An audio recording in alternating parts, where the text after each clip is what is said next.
Assalamualaikum warahmatullahi wabarakatuh. Good morning everybody. How are you today? I do hope all of you are fine.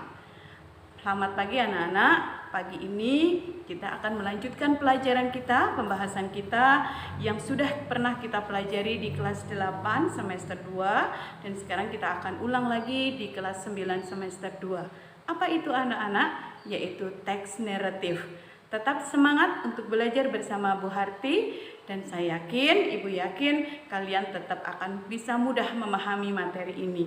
Apalagi sifatnya adalah mengulang dari pelajaran kelas 8. Sebelum kita melanjutkan pelajaran kita tentang teks naratif, Ibu ajak kalian jangan lupa subscribe channel ini, lalu share video ini, dan jangan lupa untuk like. Dan tetap di channel ini siapkan alat-alat pelajaran, alat-alat tulis supaya kita bisa belajar bersama-sama.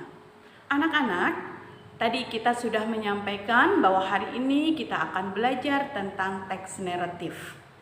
Nah, kenapa kita belajar teks naratif? Ibu berharap setelah pelajaran ini selesai, setelah kegiatan belajar mengajar ini selesai, Ibu berharap kalian akan satu, memahami apa sih itu teks naratif. Dilanjutkan yang kedua, Ibu ingin kalian paham apa tujuan teks naratif. Kemudian yang ketiga, kalian akan memahami ciri-ciri dan generic structure dari teks naratif. Dan yang terakhir adalah kalian bisa memahami moral value atau pesan moral dari apa yang disampaikan dari cerita teks naratif. Halo anak-anak, masih tetap di situ bersama Ibu? Baik, kita melanjutkan teks naratif itu apa? Coba sekarang kalian ingat-ingat apa itu teks naratif. Dalam bahasa kita, teks naratif bisa juga disebut sebagai dongeng. Nah, dari tujuannya kita bisa melihat bahwa teks naratif itu bertujuan untuk menghibur pembaca, atau apabila dongeng atau cerita itu diperdengarkan, maka tujuan dari teks naratif itu adalah untuk menghibur pendengar. Nah, anak-anak, sekarang kita ingat lagi tipe-tipe atau the kind of text narrative.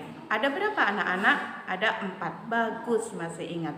Nah, apa saja? 1. Fairy tale, atau kita bisa lebih memudahkan untuk menyebutnya adalah dongeng. Yang kedua apa anak-anak? Folktale. Iya, folktale atau cerita rakyat. Dan yang ketiga adalah fabel atau cerita tentang binatang. Dan yang terakhir atau keempat adalah legend atau cerita tentang asal-usul suatu tempat. Baik anak-anak, sekarang kita akan melihat satu persatu dari 4 macam teks naratif. Dari yang pertama adalah fairy tale atau dongeng. Kita ambil sebuah judul, sebuah dongeng yang berjudul The Ghost and the Golden Eggs. Dari cerita tadi kita memahami, sangat tahu bahwa tingkat kekhayalan dari cerita itu sangat tinggi. Maka ini bisa disebut sebagai dongeng. Yang kedua yaitu folktale atau cerita rakyat. Kita juga sudah pernah membahas atau membaca cerita yang berjudul Sang Kuryang atau berjudul Malin Kundang. Dari 2 judul tadi kita bisa mengambil bahwa itu adalah contoh dari folktale. Yang ketiga adalah fabel atau cerita binatang. Anak-anak, kalian sudah pernah ingat, pernah membahas tentang The Ants and the Dove, atau seekor semut dengan seekor merpati. Ceritanya masih ingat ya anak-anak? Mereka terjatuh di sungai. Baik anak-anak, kita lanjutkan yang keempat yaitu The Legend atau legenda atau asal-usul sebuah tempat. Dari legend ini kita bisa mengambil judul The Legend of Banyuwangi atau The Legend of Lake Toba. Halo anak-anak, masih tetap di situ bersama Cigu? Baik, kita lanjutkan. Kita tadi sudah membahas tentang apa itu teks naratif, kemudian macam-macam teks naratif, kemudian ada beberapa contoh judul dari macam-macam tipe. Nah, sekarang kita ulang lagi apa sih teks naratif itu? Teks naratif is a kind of text which has the purpose to entertain or to amuse the reader or the listeners. Nah, dari tujuannya ini kita tahu bahwa teks naratif itu bertujuan untuk menghibur pembaca atau pendengar. Nah, kemudian anak-anak, Dari sebuah teks naratif ini kita akan melihat apa sih ciri-ciri teks naratif itu atau language feature. Yang pertama, kita melihat dari adverb of time-nya. Adverb of time atau keterangan waktu ini sangat mudah kita pahami, sangat mudah kita dapatkan berada di awal paragraf. Apa itu? Yaitu ada once upon a time, kemudian ada one day, kemudian ada lagi long time ago. Jika kalian mendapati teks dengan awalan keterangan waktu di antara yang tadi Cigu sebutkan, sudah bisa dipastikan bahwa teks itu adalah naratif. Kemudian ciri yang lain apa anak-anak? Kita bisa melihat dari seluruh teks tadi ada yang disebut dengan direct speech atau dalam bahasa Indonesia disebut sebagai kalimat langsung. Kalimat langsung itu biasanya ditandai dengan tanda petik. Nah, misalnya tanda petik, kemudian ada kalimat, ada tanda petik lagi, kemudian ada kata siapa. Kemudian dari tokoh ceritanya, dari tokoh cerita dari dongeng tadi disebut sebagai karakteristik atau karakter atau spesifik karakter. Misalnya cerita itu mempunyai tokoh utama dalam cerita, misalnya Malin Kundang atau Aladin atau Sahala. Nah, itu bisa disebut sebagai spesifik karakter. Sebuah cerita yang memiliki spesifik karakter bisa dipastikan teks itu adalah teks naratif. Kemudian dilihat dari kalimat penggunaan tensesnya, teks naratif ini menggunakan past tense, baik itu simple past tense, past continuous tense maupun past future tense.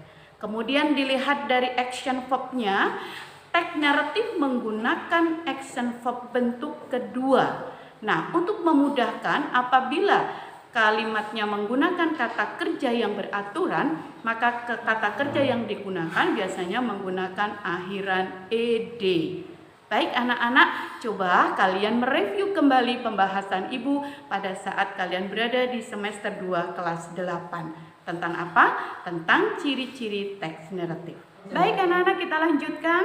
Setelah kalian tahu definisi teks naratif, kemudian tahu tipe-tipe teks naratif, ada beberapa judul dongeng yang tadi kita sebutkan masuk ke dalam tipe-tipe yang mana. Kemudian kita juga sudah mempelajari ciri-ciri teks naratif. Mari kita sekarang melihat bagaimana sih kerangka atau generic structure dari teks naratif. Yang pertama, biasanya berada di awal paragraf, itu disebut sebagai orientation. Di orientation ini akan berisi tentang siapa yang akan diceritakan atau tokoh utamanya siapa, kemudian kapan kejadiannya terjadi dan di mana kejadian itu terjadi. Ini ada di paragraf pertama. Disebut apa tadi anak-anak? Orientation. Bagus. Dilanjutkan yang kedua, paragraf kedua, ketiga atau bahkan sampai kelima jika naratifnya panjang itu disebut sebagai complication. Complication berisi tentang masalah yang muncul dari sebuah cerita. Nah, di complication ini akan diceritakan problem, akan diceritakan masalah yang terjadi baik yang dialami oleh tokoh utama maupun tokoh pendukungnya. Kemudian dilanjutkan dengan paragraf yang selanjutnya, itu disebut sebagai resolution. Pada paragraf atau bagian resolution ini akan diselesaikanlah masalah yang muncul. Ini disebut sebagai resolution. Dan yang terakhir atau paragraf terakhir itu disebut sebagai reorientation. Pada reorientation ini kalian akan mendapatkan sebuah hikmah dari cerita atau dalam bahasa Inggris disebut moral value. Dan anak-anak biasanya dalam soal-soal ujian dari teks naratif ini akan ditanyakan apa sih pesan moral. Dalam bentuk pertanyaannya adalah what is the moral value of the text atau what can we learn from the text. Hello anak-anak, sudah jelas apa yang Ibu jelaskan? Saya yakin, Ibu yakin dengan semangat kalian pasti akan semakin memudahkan untuk mempelajari apa itu teks naratif. Semakin menarik bukan? Oke, nah sekarang Ibu ingin memberikan tugas nanti setelah kalian melihat video Ibu ini. Kalian buka modul bahasa Inggris, kalian buka cerita berjudul Calon Arang. Apa tugas kalian? Please analyze the text. Silakan analisa teksnya, generic structure-nya yang mana, kemudian ciri-ciri kebahasaannya yang mana, yang terakhir adalah please catch the moral value of the story. Kalian harus bisa menangkap cerita, pelajaran apa yang bisa kalian terima dari teks tersebut. Okay, everybody, I think that's all for today. Thank you for your kind attention, and I'm so sorry if I have mistake. Say hamdalah together to close our lesson today. See you next time. Assalamualaikum warahmatullahi wabarakatuh.